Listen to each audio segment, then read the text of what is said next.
el libro más leído por todas las generaciones, la luz que alumbra tu camino, el alimento que fortalece tu espíritu.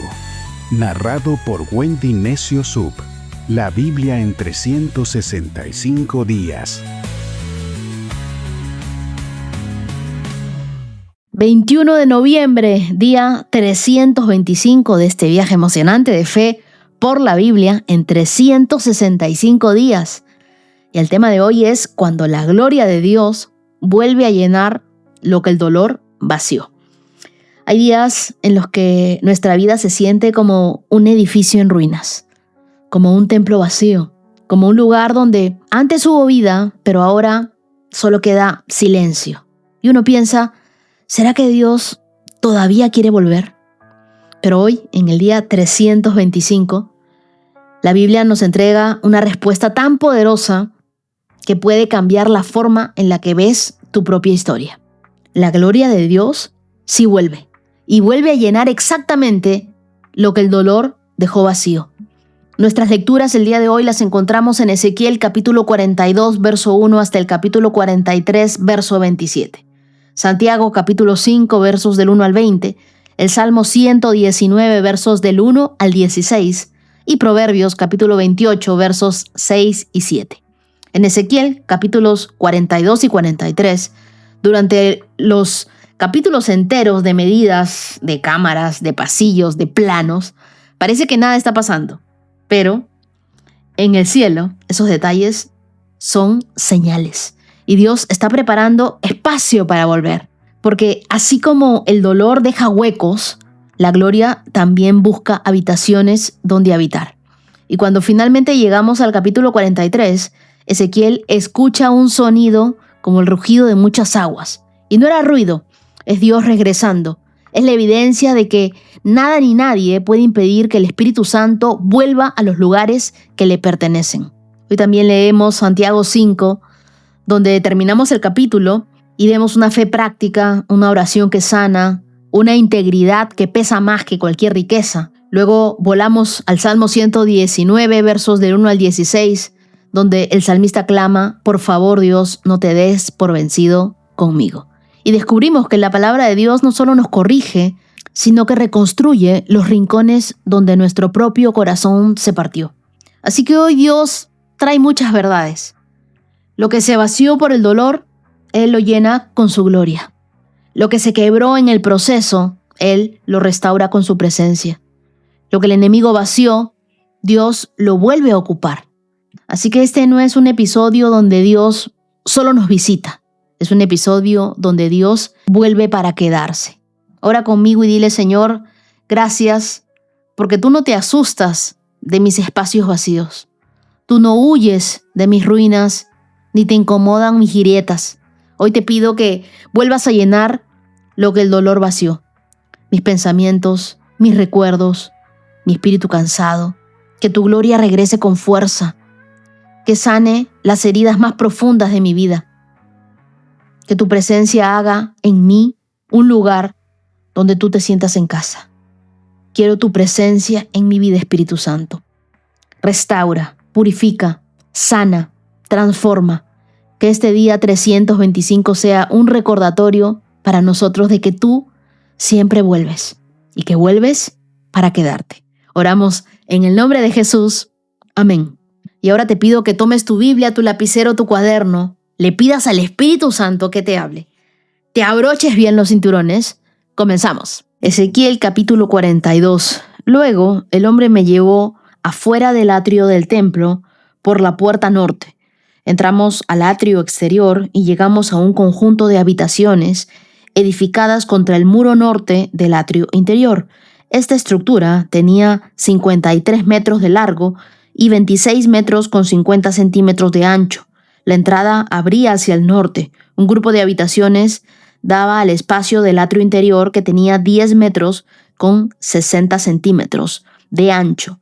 Otro grupo de habitaciones daba al empedrado del atrio exterior.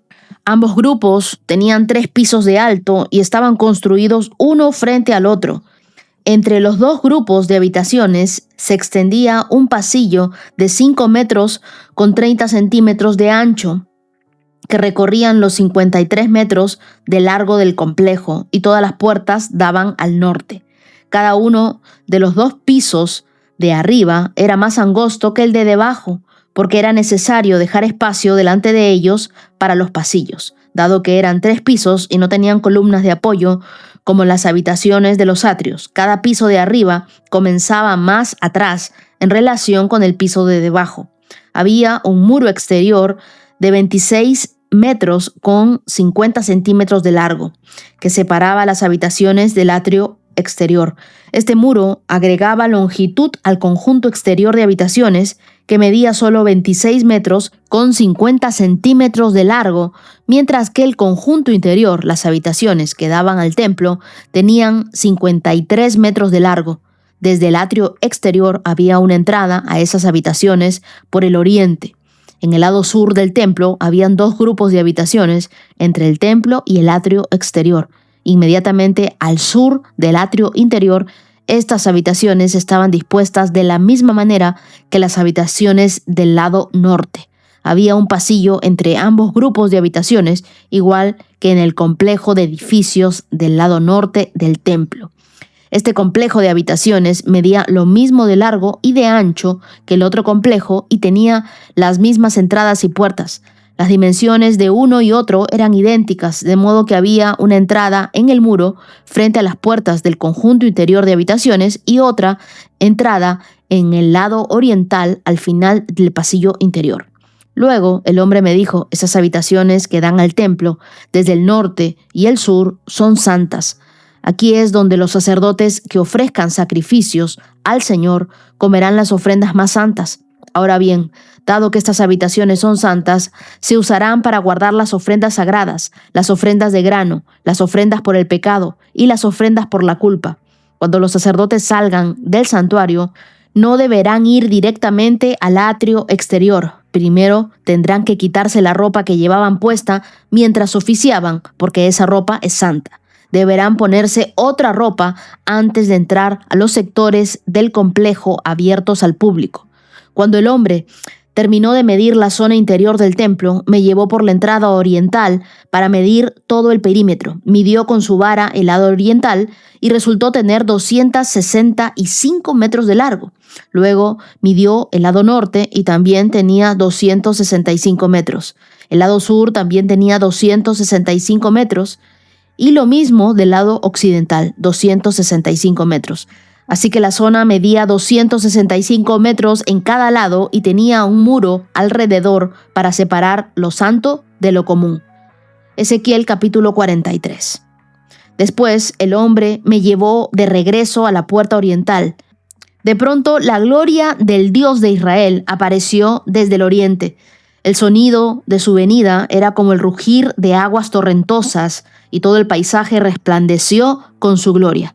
Esta visión fue igual que a las otras, a las que yo había tenido, primero junto al río Quebar y después cuando él vino a destruir Jerusalén. Caí con el rostro en tierra y la gloria del Señor entró al templo por la puerta oriental. Luego el Espíritu me levantó y me llevó al atrio interior. La gloria del Señor llenó el templo. Entonces oí a alguien que hablaba desde el interior del templo, mientras el hombre que tomaba las medidas se ponía a mi lado. El Señor me dijo: hijo de hombre, este es el lugar de mi trono, el lugar donde pondré los pies. Viviré aquí para siempre, entre los israelitas. Ni ellos ni sus reyes volverán a profanar mi santo nombre, cometiendo adulterio al rendir culto a otros dioses y honrando las reliquias de sus reyes muertos. Colocaron los altares para sus ídolos junto a mi altar, con solo un muro de separación entre ellos y yo. Profanaron mi santo nombre con ese pecado tan detestable. Por eso los consumí en mi enojo. Que dejen ya de rendir culto a otros dioses y de honrar las reliquias de sus reyes, y yo viviré entre ellos para siempre. Hijo de hombre, describe al pueblo de Israel el templo que te he mostrado, para que ellos se avergüencen de todos sus pecados. Deja que estudien el plano del templo y se avergonzarán de lo que hicieron. Descríbeles todas las especificaciones del templo, incluidas las entradas y las salidas, todos los demás detalles. Háblales de los decretos y de las leyes del templo. Escribe todas las especificaciones y los decretos mientras ellos observan, para que sin falta los recuerden y los sigan. Esta es la ley fundamental del templo, santidad absoluta. Toda la cumbre del monte donde está el templo es santa. Sí, esta es la ley fundamental del templo. Estas son las medidas del altar. Alrededor del altar hay una zanja de 53 centímetros de profundidad por 53 centímetros de ancho, con un reborde de 23 centímetros de ancho. Esta es la altura del altar. Desde la zanja, el altar se eleva 1 metro con 10 centímetros hasta una saliente inferior de 53 centímetros de ancho que rodea el altar. Desde la saliente inferior, el altar se eleva 2 metros con 10 centímetros hasta la saliente superior, también de 53 centímetros de ancho. La parte superior del altar, la plataforma para el fuego, se eleva otros 2 metros con 10 centímetros y tiene un cuerno hacia arriba en cada una de las 4 esquinas. La parte superior del altar es cuadrada y mide 6 metros con 40 centímetros de lado. La saliente superior también forma un cuadrado de 7 metros con 40 centímetros de lado y tiene una zanja de 53 centímetros, un reborde de 27 centímetros por alrededor y escalones para subir al altar por el lado oriental. Luego me dijo: hijo de hombre, esto dice el Señor soberano. Cuando se construya el altar, estas serán las ordenanzas para quemar las ofrendas y rociar la sangre. En este tiempo, los sacerdotes levitas de la familia de Sadoc, quienes ministraban delante de mí, se les dará un becerro para la ofrenda por el pecado, dice el Señor soberano. Tomarás parte de la sangre del animal y con ello untarás los 4 cuernos del altar, los 4 esquinas de la saliente superior y el reborde que rodea la saliente. Esto limpiará el altar y hará expiación por él. Luego tomarás el becerro para la ofrenda por el pecado y lo quemarás en el lugar indicado afuera de la zona del templo. El segundo día sacrificarás como ofrenda por el pecado un cabrito que no tenga ningún defecto físico. Después nuevamente limpiarás el altar y harás expiación por él, tal como hiciste con el becerro. Cuando hayas terminado con la ceremonia de purificación, ofrecerás otro becerro que no tenga defectos y un carnero perfecto del rebaño. Se los presentarás al Señor y los sacerdotes lo rociarán con sal y lo ofrecerán como ofrenda quemada al Señor. Diariamente, durante 7 días, se sacrificarán un cabrito, un becerro y un carnero del rebaño como ofrenda por el pecado. Estos animales no deberán tener ningún defecto físico. Hazlo diariamente durante 7 días para limpiar el altar y hacer expiación por él, y así quedará apartado para un uso santo. A partir del 8º día, los sacerdotes sacrificarán a diario sobre el altar las ofrendas quemadas y las ofrendas de paz del pueblo. Entonces los aceptaré a ustedes. Yo, el Señor soberano, he hablado. Durante los 3 capítulos de Ezequiel, capítulo 40, 41 y 42, Ezequiel contempla planos, medidas, pasillos, habitaciones, recámaras, detalles que parece que pasarán inadvertidos. Pero en el mundo espiritual, estos detalles son un anuncio silencioso de un milagro. Dios se estaba preparando para volver. Así como el dolor dejó espacios vacíos en ellos, la gloria de Dios necesita un lugar donde reposar. Y con eso llega Ezequiel capítulo 43. La gloria que se había ido, vuelve. Cuando Ezequiel levanta su mirada y mira hacia el oriente en los versos del 1 al 4, él nota que algo se acerca, como el rugido de poderosas aguas. Ese sonido no era ruido, era el eco del mismo Dios acercándose. ¿Pero por qué por el oriente? Porque en el mismo libro de Ezequiel, capítulo 11, verso 23, dice: Entonces la gloria del Señor se levantó de la ciudad y se detuvo sobre la montaña que está al oriente. Entonces, la gloria de Dios se había ido en esa dirección, cruzando el monte de los Olivos. Y eso significa algo profundo, porque Dios siempre regresa por el mismo camino donde lo perdiste. De repente nosotros éramos de los que antes oraba y sentiste tú que se perdió ese tiempo de oración. Bueno, vuelve a la oración. O quizá tú sientes que perdiste tu comunión con Dios, tu conexión con Dios cuando fuiste desobediente. Entonces vuelve a la obediencia. Y si tú sabes que hiciste algo mal, dejaste de vivir en santidad y ahí hubo un quiebre, entonces vuelve a tu vida de santidad. La gloria de Dios regresó, pero no con reproches, sino con un ruido de vida. Según Ezequiel, lo describe como que la tierra resplandecía con su gloria. Yo me imagino que eso debe haber sido como un hermoso atardecer. Y luego veamos Ezequiel 43, verso 3, que dice: esta visión fue igual a las otras que yo había tenido, primero junto al río Quebar, y después cuando él vino a destruir Jerusalén. Quiero que hagamos memoria en algo. Ezequiel dice que esta visión le recordó lo que él había visto junto al río Quebar. Ese río, lejos de casa, era símbolo de su trauma. Acordémonos que él en el río Quebar lloró, ahí fue desterrado, y ahí vio la gloria de Dios irse por primera vez. Entonces, ¿qué hace Dios? Él toma la memoria más dolorosa del profeta Ezequiel y la convierte en un marco de esperanza, porque el mismo lugar donde fuiste quebrado se transforma en manos de Dios, en un lugar donde serás reconstruido. ¿Te has dado cuenta de que Dios no ignora tus grietas? Él las usa como ventanas para que su gloria entre. Eso es Ezequiel capítulo 43. Dios vuelve justo al punto donde el dolor te dejó. Versos del 7 al 12, la gloria de Dios vuelve cuando el pueblo deja lo que lo alejó de Dios. Y Dios es claro, Él regresa, pero no para compartir el espacio con ídolos. Miremos el verso 12. Esta es la ley fundamental del templo, santidad absoluta. Y aquí no se trata de ser perfectos, sino de estar rendidos delante de Dios, viviendo vidas que le agradan a Él. Cuando un corazón se rinde delante de Dios, Dios vuelve a llenar lo que el mundo dejó vacío. ¿Y sabes qué? Cuando Dios vuelve para quedarse.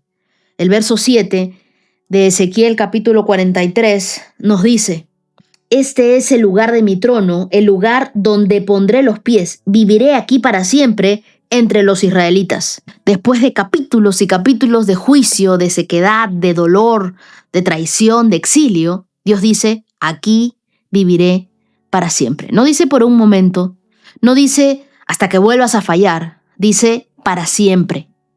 En tu vida quizá hubo temporadas donde Dios pareció lejos, silencioso o ausente.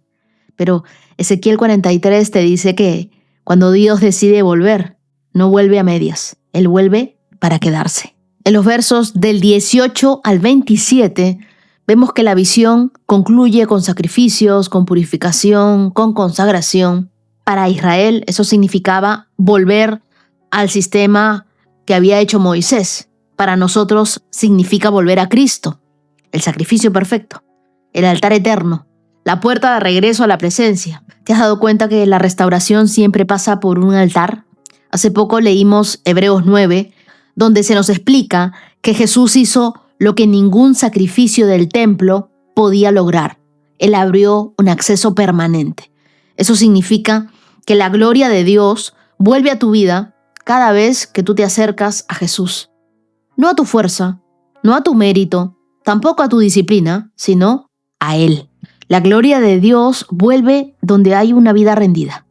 La gloria de Dios permanece donde hay santidad. La gloria de Dios habita donde Cristo es el centro. Así que si tú sentiste que Dios se alejó, este capítulo es tu señal. Él está regresando por el mismo camino donde tu corazón se quebró. Si tus emociones están vacías, quiero que recuerdes, la gloria de Dios llena antes de ordenar. Y si tú estás cansado, escuchas ese rugido del oriente, Dios está más cerca de lo que tú crees, a una oración de distancia. Ora conmigo y dile: Señor, gracias. porque tú vuelves a ocupar lo que el dolor vació. Llena cada espacio seco, cada rincón roto, cada memoria que todavía duele. Que tu gloria me visite, pero sobre todo, que tu gloria permanezca en mi vida. Haz de mi vida un templo donde tú te sientas en casa. Purifica mis pensamientos, sana mis emociones, restaura mi espíritu y enséñame a vivir rendido a ti. Hoy te digo, quédate Jesús, quédate Dios, quédate Espíritu Santo y haz de mí tu morada para siempre. Oro en el nombre de Jesús. Amén. Santiago capítulo 5. Presten atención ustedes los ricos, lloren y giman con angustia por todas las calamidades que les esperan.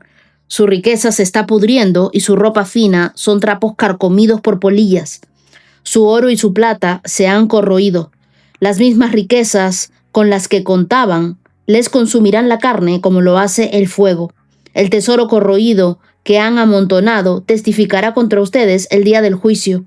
Así que escuchen, oigan las protestas de los obreros del campo a quienes estafaron con el salario.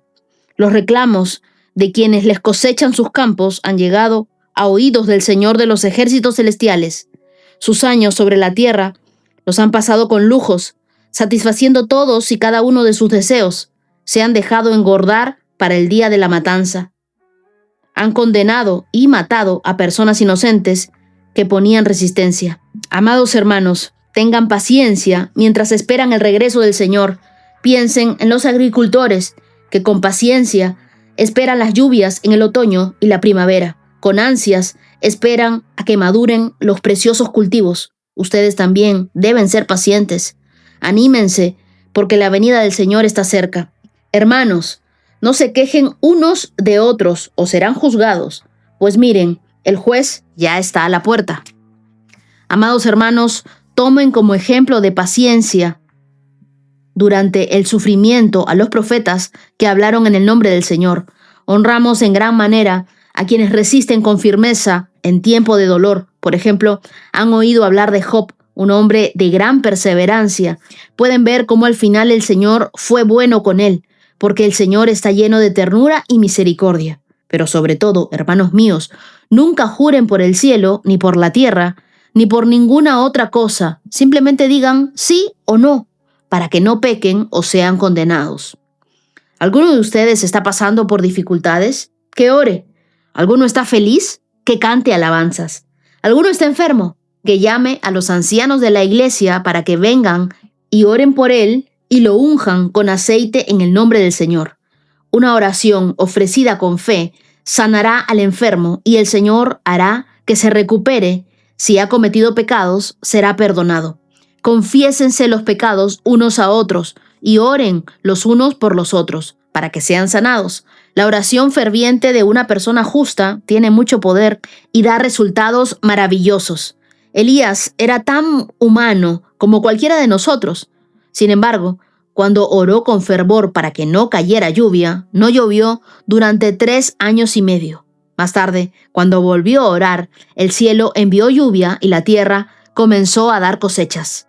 Mis amados hermanos, si alguno de ustedes se aparta de la verdad y otro lo hace volver, pueden estar seguros de quien haga volver al pecador de su mal camino, salvará a esa persona de la muerte y traerá como resultado el perdón de muchos pecados. Y así terminamos la carta de Santiago. Y este capítulo no termina en una despedida, sino en una sacudida. Se dan cuenta que Santiago parece que nos dijera, quiero verte terminar bien, quiero verte vivir lo que crees. En los versos del 1 al 6 de este capítulo 5 de Santiago, él comienza hablando de las riquezas. Y el pasaje no es en contra de los ricos, es contra la arrogancia del corazón que confía demasiado en lo que tiene y deja de confiar en Dios. Santiago no condena el dinero, sino el amor al dinero, porque el amor al dinero nunca produce personas grandes, solo problemas más grandes. Cuando Cristo regrese, las cuentas bancarias no tendrán valor alguno. Lo único que se podrá llevar a alguien al reino es el carácter que sembró aquí en la tierra. Lo que pasa es que en los días de Santiago, la injusticia económica era tan brutal que la gente pobre moría de hambre por falta de pago. y Dios a eso lo llama homicidio. Hoy también se aplica cuando alguien explota a otro y no le paga o no le paga a tiempo, cuando prefiere hacer ganancias antes que cuidar a las personas, cuando alguien vive con mucho lujo pero no ama a los demás, o cuando alguien acumula demasiado dinero pero retiene en vez de compartir. ¿Y sabes qué? El obrero es digno de su salario. A mí, por ejemplo, algo que me molesta mucho es ver a un cliente al que le hemos trabajado durante un mes, pero se demora en pagar. Cuando Dios te bendice, no es para que lo entierres, sino para que seas un puente donde otros crucen hacia su bondad. Así que si tienes, por favor, no seas un mal pagador, no seas un mal jefe. Paga a tiempo, bendice todo lo que puedas. Yo cada vez que tengo algún ingreso digo, voy a comprar una Biblia, voy a regalársela a alguien, voy a ver cómo bendigo a alguna persona. Y creo que la advertencia de Santiago es clara. No pongas tu esperanza en lo que se corroe. Pon tu esperanza en quien permanece. Luego, en los versos del 7 al 11, Santiago usa la imagen del agricultor y dice que el agricultor no puede acelerar la cosecha, pero tampoco puede dormirse y esperar a que la cosecha crezca sola. La espera y el trabajo van juntos. Te lo voy a repetir. La espera y el trabajo van juntos. Así es la fe. Nosotros esperamos la venida del Señor, sí, pero trabajamos como si esa venida fuera a ser mañana. ¿Descansamos en Dios? Sí, pero también sembramos y trabajamos cada día. No estamos descansando en nuestros laureles, olvidándonos de que tenemos que trabajar y simplemente esperando a que llegue la venida del Señor. La paciencia no es esperar sentado, es seguir caminando cuando ninguna puerta se abre. Esa es la paciencia que Santiago pide. Y luego menciona a los profetas, menciona a Job. Y yo decía, ¿pero por qué? Porque la fe más pura no nace en los días más fáciles, sino en los días que nos estiran hasta rompernos. Job perseveró cuando nada tenía sentido. Y lo que Santiago quiere que nosotros veamos es esto. Dios fue tan bueno con Job al final y también lo será contigo. En el verso 12 nos hablan de la integridad sin adornos. Si es sí, sí. Y si es no, no. En tiempos donde la gente exageraba, juraba por cualquier cosa, adornaba sus palabras, Santiago pide lo opuesto, que tu palabra sea suficiente. Si tú dijiste sí, es sí. La integridad hace que su voz tenga peso. Cuando tú hablas y hablas verdad, Dios te respalda. Cuando tu sí es sí, tu vida se convierte en un mensaje. En los versos del 13 al 15, nosotros estamos llenos de preguntas y Santiago nos da una respuesta a cada una de ellas. Cuando la vida se rompe, ora. ¿Hay dificultades? Ora. ¿Tienes alegría? Canta. ¿Estás pasando por enfermedad? Pide oración a los ancianos. Y me encanta que aquí la oración no es algo abstracto. La oración es práctica. Te das cuenta que Santiago dice, una oración ofrecida con fe sanará al enfermo. La oración no es magia, es obediencia. Con la oración nosotros no manipulamos a Dios. Le abrimos la puerta para que Él entre y haga su voluntad. Y me sorprendió mucho que en el verso 16, Santiago, después de hablar de la enfermedad física, habla de la confesión de pecados. Y yo decía, ¿pero por qué? Porque no existe sanidad completa sin vulnerabilidad. Porque lo que tú escondes te hiere, mientras que lo que tú confiesas te libera. Y por último, en los versos del 17 al 18, Santiago nos habla de Elías, un humano común con una oración extraordinaria. Santiago remata con este ejemplo gigante de Elías, pero antes de mostrarle el milagro, él aclara que era tan humano como nosotros. Elías temió, Elías se agotó, Elías dudó, Elías se desanimó. Y aún así, cuando Elías oró, el cielo se cerró. Y cuando volvió a orar, el cielo se abrió. ¿Y por qué lo menciona así? Para que nadie piense que necesita ser un superhéroe cristiano, alguien súper espiritual, para orar con poder. El poder no está en quien ora, está en aquel que escucha. Versos 19 y 20, la carta termina con un llamado hermoso. Si alguien se aparta, tráigalo de vuelta. No dice critícalo, no dice publiquen todo lo malo que hizo, tampoco dice avergüéncenlo, dice vuelvan a buscarlo. En el reino de Dios nadie se recupera solo, en la iglesia nadie puede ser abandonado. Quien trae de vuelta a un hermano colabora con Dios en salvar vidas.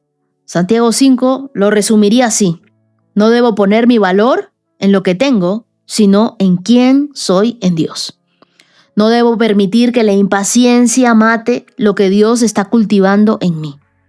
Debo dejar que la palabra sea la que me limpie y yo debo confiar en su palabra. Si estoy experimentando dolor, debo orar. Si estoy experimentando alegría, debo cantarle a Dios. Y si estoy pasando por una carga, tengo que compartirla para poder llevarla. Creamos que la oración todavía abre los cielos. Y seamos restauradores. Vayamos a buscar a aquellos que se han alejado. Acompáñame en una oración y digámosle juntos a Dios: Señor, sana mi corazón de toda ambición que me aleje de ti. Enséñame a esperar así como esperó el agricultor. Ayúdame a orar así como oró Elías, a amar como Jesús. Haz de mi vida un lugar donde tu verdad se viva y no solo se diga. Y si me alejo, tráeme de vuelta. Y si alguien más se pierde, úsame para buscarlo. Oro en el nombre de Jesús. Amén. Salmo 119. Felices son los íntegros, los que siguen las enseñanzas del Señor.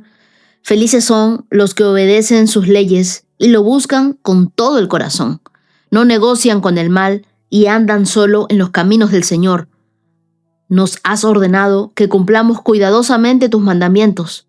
Oh, cuánto deseo que mis acciones sean un vivo reflejo de tus decretos. Entonces no tendré vergüenza cuando compare mi vida con tus mandatos. A medida que aprendo tus justas ordenanzas, te daré las gracias viviendo como debo hacerlo. Obedeceré tus decretos. Por favor, no te des por vencido conmigo. ¿Cómo puede un joven mantenerse puro? Obedeciendo tu palabra. Me esforcé tanto por encontrarte. No permitas que me aleje de tus mandatos. He guardado tu palabra en mi corazón para no pecar contra ti. Te alabo, oh Señor. Enséñame tus decretos. Recité en voz alta todas las ordenanzas que nos has dado. Me alegré en tus leyes, tanto como en las riquezas. Estudiaré tus mandamientos y reflexionaré sobre tus caminos. Me deleitaré en tus decretos y no olvidaré tu palabra. Hay momentos en los que uno siente que la fe se vuelve un susurro, que uno avanza, pero dentro está roto, que está cansado, está desconectado. Y es justamente allí donde el Salmo 119 aparece como una luz que no grita, pero sostiene. No es un salmo que se lee rápido, es un salmo que te recoge del piso. Este pasaje abre con una verdad tan contundente que confronta y consuela al mismo tiempo. Felices los íntegros, los que siguen las enseñanzas del Señor. En hebreo la palabra íntegros tiene la idea de entero, no dividido por dentro. Es decir, Dios no está buscando gente perfecta, sino corazones sin doble agenda. Corazones que no sean dobles, corazones que quieran caminar derechos, aunque se equivoquen en el proceso. Y ahí vuelve a aparecer el verso 8, que lo resalté con tanto amor en la Biblia, que dice: por favor, no te des por vencido conmigo. Yo creo que es un clamor humilde que parece decirle a Dios: Señor, yo quiero, pero no siempre me sale. Y es hermoso ver cómo la Biblia no oculta esa vulnerabilidad, la celebra. Dios, estoy tratando con todas mis fuerzas de vivir en santidad, de mantenerme firme, pero continuamente soy tentado. Por favor, no te des por vencido conmigo. En los versos del 1 al 9, el salmista pregunta: ¿cómo puede un joven mantenerse puro? Y la respuesta es: obedeciendo tu palabra. Aquí puro no es sin errores, es sin contaminación de lo que te roba la vida. En tiempos del salmista, la pureza tenía que ver con mantenerse lejos de aquello que te desviaba del propósito. Hoy podríamos decirlo así: pureza es no permitir que nada apague la voz de Dios dentro de ti. Y nosotros sabemos que el enemigo no nos quiere destruidos, nos quiere distraídos de Dios, distraídos de las cosas de Dios. y la palabra es lo que te vuelve a enfocar. Versos del 10 al 11, he guardado tu palabra en mi corazón para no pecar contra ti. En hebreo ese guardar es literalmente atesorar algo profundamente. El salmista no memoriza solo para saber, no, memorizaba la palabra para vivir y la guarda porque sabe que llegará un día donde la necesitará. Así que lo que tú meditas cuando todo está bien es lo que te sostiene cuando todo se derrumba. Por eso la palabra de Dios no solo te corrige, te prepara para el día malo. Es como cargar un botiquín antes de la caminata larga. No lo usas todos los días, pero cuando lo necesitas, te salva. En los versos del 12 al 16, la palabra te devuelve la alegría que la vida te quitó. El salmista dice, me alegraré en tus leyes como quien encuentra un tesoro. Y es fascinante porque ¿quién se alegra en las leyes? Poca gente, ¿no? Solo alguien que descubrió que lo que Dios dice no restringe. Lo que Dios dice te libera, te da paz, te cambia por completo. La palabra de Dios no es una carga, es un mapa. Quien la obedece no se pierde. El salmista encuentra alegría no en las circunstancias, sino en la certeza de la palabra de Dios. Porque cuando todo afuera es inestable, la palabra sigue diciendo lo mismo, sigue prometiendo lo mismo y sigue sosteniendo igual. Por eso concluye, no olvidaré tu palabra.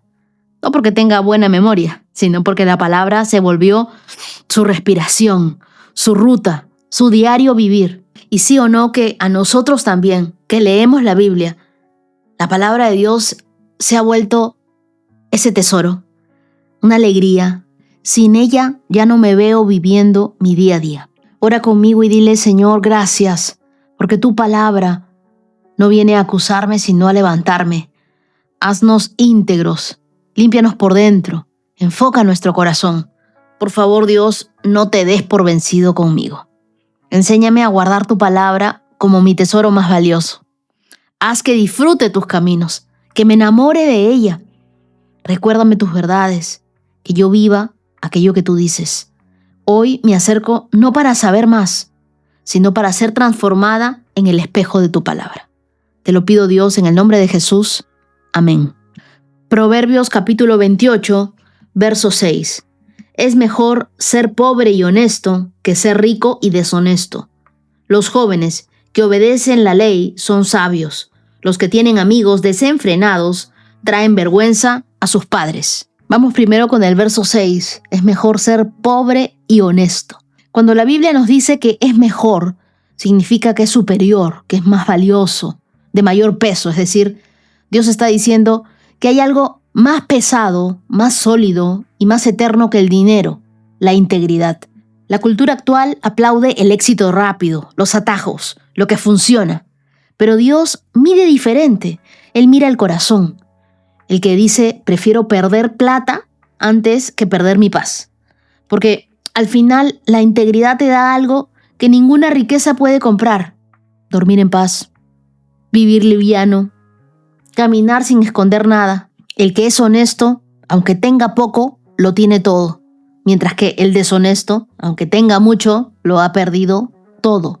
Y el verso 7 dice, los jóvenes que obedecen la ley son sabios. Obedecer no te limita, obedecer te adelanta. En este verso sabios no significa inteligentes, sino habilidosos para la vida. Gente que sabe caminar en terrenos difíciles sin tropezar donde todos caen. Un joven que obedece la palabra de Dios está construyendo futuro sin darse cuenta.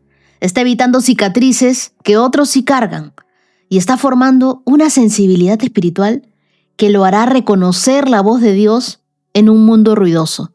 Por eso yo me alegro tanto cuando veo, escucho y conozco de niños, de jóvenes, de adolescentes que se están acercando a escuchar la palabra de Dios, a leer la palabra de Dios y a conocer un poco más al Dios de la palabra. El verso siguiente dice, los que tienen amigos desenfrenados traen vergüenza a sus padres. Cuando la Biblia se refiere a desenfrenados, está hablando de indisciplinados, sin límites, sin control, impulsivos. Y Dios no está hablando solo de malas compañías, está hablando del impacto espiritual de tus relaciones. Los amigos no solo acompañan, los amigos influencian, los amigos te empujan, los amigos te inspiran o te contaminan, te elevan o te desvían. No pienses que tus amigos son neutrales, porque no lo son. Tu círculo de amigos es tu futuro. Determina en quién tú te estás convirtiendo. Tener amistades indisciplinadas no solo daña, dirige. Por eso la Biblia dice que traerán vergüenza. No porque los padres quieran control, sino porque los padres saben que el carácter se moldea por contagio. Y de repente alguno va a decir, no, pero acá ella se está equivocando, porque yo no me voy a contagiar de mi amigo. No porque mi amigo lo hace, yo lo voy a hacer. Pero constantemente eso es lo que le decimos a nuestros padres. Pero si todos lo hacen. Y los padres nos dicen, no, pero si tu amigo se tira de un puente, ¿tú también te vas a tirar? Y tú dirías, no, ¿cómo voy a hacer eso? Yo no haría eso. Te lo voy a explicar así para que lo entiendas. Imagínate que vamos a cargar un celular. No importa cuán caro sea el teléfono. Si tú lo conectas a un tomacorriente dañado, ese aparato se va a quemar. Bueno, tu integridad es tu celular, tu dispositivo. Y tus amistades son la corriente. Conecta tu vida donde haya sabiduría, donde esté el dominio propio, donde encuentres propósito, porque el propósito también se pierde por mala compañía. Revisa tu círculo de amigos. ¿Son amigos que avivan tu fe o son amigos que te adormecen? Rodéate de gente obediente a la palabra de Dios, porque la sabiduría se pega. Ora conmigo y dile, Señor, haz mi corazón firme, honesto y transparente delante de ti. Ayúdame a elegir lo correcto, aunque cueste, a preferir la paz interior antes que cualquier ganancia. Muéstrame quiénes deben caminar conmigo y dame la valentía para alejarme de quienes me desvían. Forma en mí una integridad que te honre y una sabiduría que me preserve. Aléjame a malas compañías, Señor. Muéstrame el corazón de ellas, que yo no me enceguezca con los amigos ni las amigas, Señor. Muéstrame esos corazones. Guía mis pasos y guarda mi corazón. Te lo pido en el nombre de Jesús. Amén. Día 325, check. Y quiero contarles hoy un testimonio que me ha tocado profundamente. Quiero invitarlos a que lo escuchen con mucho respeto, porque detrás de este mensaje hay una mujer valiente y veo la mano de Dios obrando. Ella me dice así: pasé por un abuso sexual en la infancia y en la adolescencia, y también viví violencia de género en mi familia. El área de la sexualidad quedó totalmente distorsionada en mi vida. Sentía miedo, asco hacia los hombres, y eso me llevó a vínculos sentimentales con mujeres. Tuve adicción a la pornografía, a la masturbación. Estudié psicología, me formé en abuso sexual, en violencia de género, en sexología clínica, pero aún así seguía teniendo malestar. Este tema fue el punto de quiebre en mi vida. Yo le pedí a Dios que me hiciera una mujer normal, y este mes de verdad sentí una restauración. Me siento libre, me siento cuidada, me siento protegida por Dios. Este año no he ejercido mi profesión, no tenía trabajo, y aunque tengo formación, nunca me gustó el área de violencia de género. Solo quería dejar el pasado atrás. Pero desde el 18 de noviembre, con la lectura del Valle de los Huesos Secos, siento que justo ahí es donde Dios me quiere usar para ayudar a otras personas. Nos pide que todos la pongamos en nuestras oraciones como comunidad. Ella deja su carrera en las manos de Dios y le pide a Dios ser un instrumento. Y wow, yo creo que se merece mucha valentía abrir el corazón así. Y la valentía que ella tiene honra a Dios. Su historia es una prueba de que el Señor no solo restaura, Él reconstruye desde lo más profundo. Lo que te hicieron nunca te debió ocurrir. El daño no fue tu culpa. Pero aún en ese valle tan oscuro, Dios te recogió, te sostuvo y hoy te está levantando con un propósito que solo Él puede diseñar. Cuando leí tus notas y que me decías que este mes te sientes una mujer cuidada, protegida por Dios, eso literalmente es Ezequiel 37 sucediendo dentro de una vida. Ese es el Dios soplando vida donde habían huesos quebrados. Es ese Dios diciendo, tú vas a vivir, tú vas a ayudar a otros a vivir también.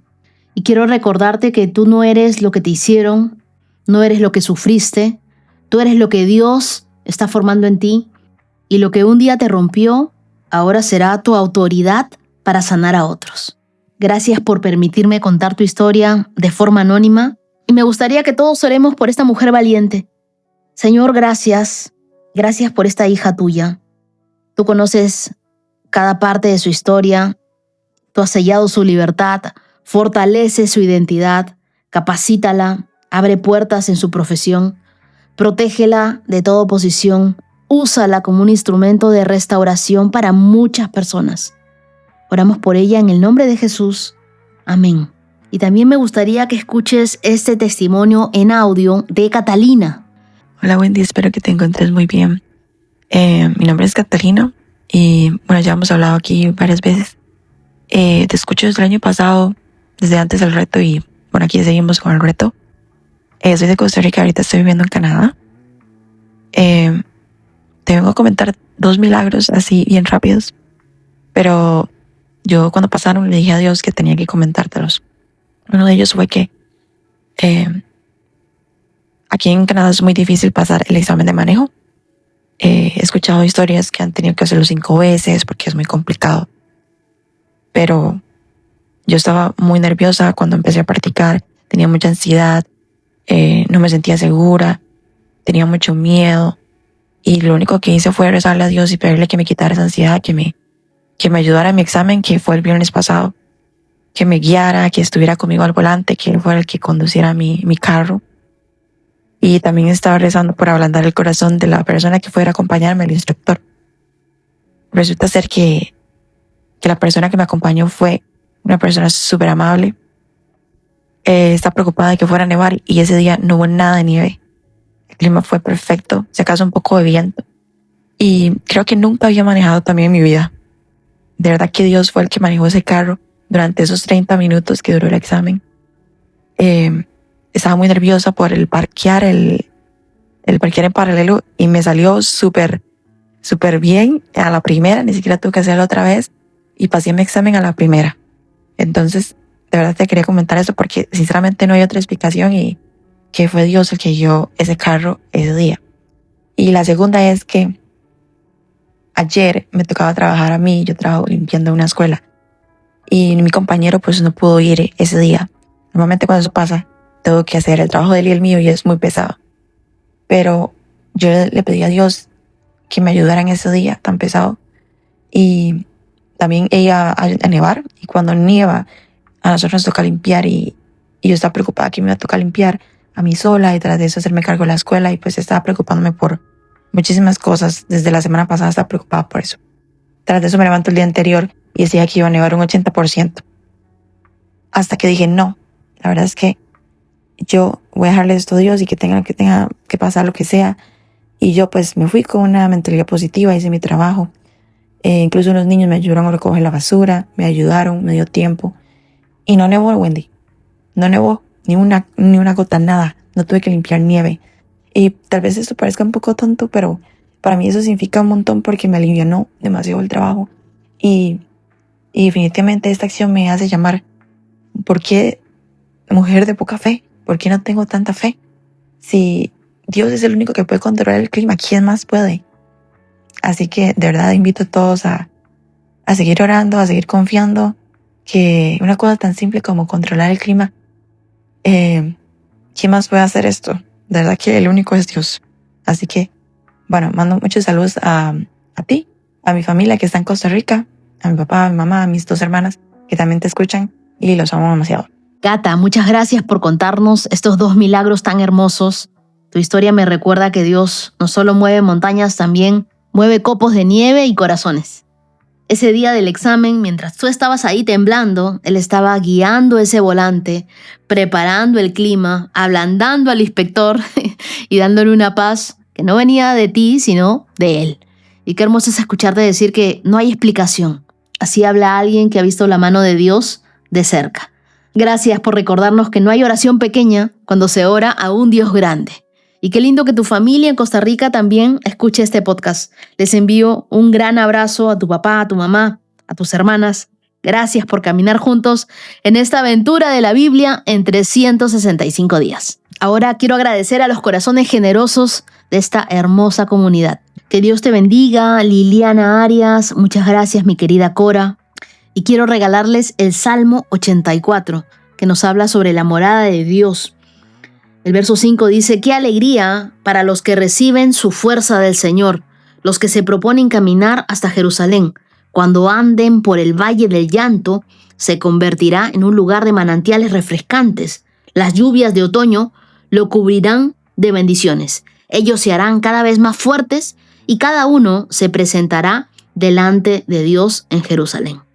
Que Dios, su fuerza, su bondad y ese cambio de llanto a manantiales, que la presencia de Dios siempre esté en sus vidas. Y quiero decirles, ustedes estarán en mis oraciones. Y ahora quiero saludar a los que hoy 21 de noviembre están cumpliendo años. Feliz cumpleaños, mi querida Lupita Zárate. Te cuento que tu hermana me escribió con una admiración muy grande por ti y pude sentir en sus palabras cuánto te ama y cuánto están orando por ti y por tu fortaleza. Sé que este ha sido un proceso largo, inesperado, doloroso, pero también sé que Dios te sostiene con mano firme, incluso en los días donde te faltan las fuerzas. Quiero decirte que el 24, que inicias tu primera quimio, estoy orando para que Dios te rodee de paz, de fuerzas sobrenaturales y que recuerdes que no caminas sola. Cami, Mía, Isabela y tu hermana quieren que escuches esto de parte de ellas, que te aman profundamente y que están contigo en cada paso. Te regalo Isaías capítulo 40, verso 31. Lupita, feliz cumpleaños y que este nuevo año traiga vida, esperanza y una sanidad completa para ti. Hoy también quiero celebrar el cumpleaños de Priscila en El Salvador. Me alegró profundamente saber que Dios te ha hablado a través de este podcast. Oro para que este nuevo año venga lleno de dirección, de fuerzas y de respuestas de Dios. Te regalo Filipenses capítulo 1, verso 6. Hoy también quiero enviar un saludo para Haylin Cerrato. Tu mamá, Xiomara, me escribió con mucho amor. Ella quiere que sepas cuánto te ama, cómo ora para que te vaya bien, para que la misericordia de Dios siempre esté contigo. Te regalo el Salmo 23, verso 6, que la bondad siempre te acompañe y que sepas que tu vida es una bendición. Hoy también quiero felicitar a Paola Martínez. Le doy gracias a Dios por tu constancia, por tu amor en la palabra. Que este nuevo año venga lleno de sueños cumplidos, de salud y de bendiciones abundantes. Te regalo el Salmo 5, verso 12. Hoy también quiero felicitar a Isabela Escobedo, que está cumpliendo 13 años. Isa, tu mamá, Mirna, me contó que tú escuchas con ella el podcast y eso me llenó el corazón. Qué hermoso que desde tan joven estés buscando a Dios, dejando que su palabra te acompañe, te forme. Isabela, yo quiero regalarte un versículo que te va a acompañar y va a ser una seguridad para ti. El Salmo 121, verso 8, que dice: el Señor te cuidará donde quiera que vayas. Que lo guardes en tu corazón, que sepas que Dios va contigo en cada paso, en cada sueño, en cada reto y en cada decisión. Tus papás, Camila y Matías, están muy orgullosos de ti y hoy celebramos juntos tus 13 años. Hoy también quiero celebrar la vida de Belén, que está cumpliendo 33 años. Tu mamá Rebeca me escribió con tanto amor. Me dice que tu vida es un regalo anticipado de Dios y te regalo hoy el Salmo 20, verso 4. Que este nuevo año sea de respuestas, de dirección y de nuevas fuerzas para ti.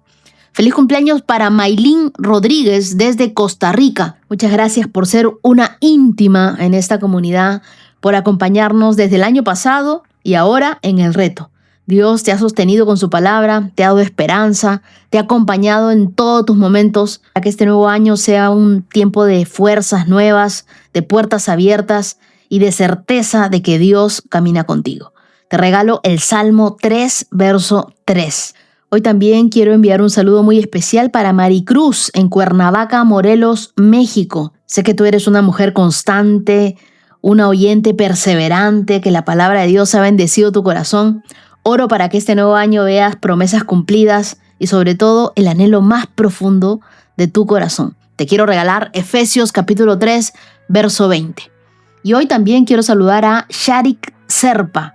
Sharik, tu mamá Lucelis me contó que gracias a ti conoció este podcast desde el año pasado y que caminan juntas en este reto. Bueno, hoy me uno también a celebrar tu grado como contadora este 5 de diciembre. Qué orgullo ver cómo Dios ha ido respaldando cada uno de tus esfuerzos y tu disciplina. Oro para que este nuevo tiempo venga lleno de puertas abiertas, de paz y de oportunidades. Shari, que el Señor te sorprenda. Te regalo Jeremías capítulo 29, verso 11. Y por último, quiero saludar a Abner Brito hasta Tegucigalpa, Honduras.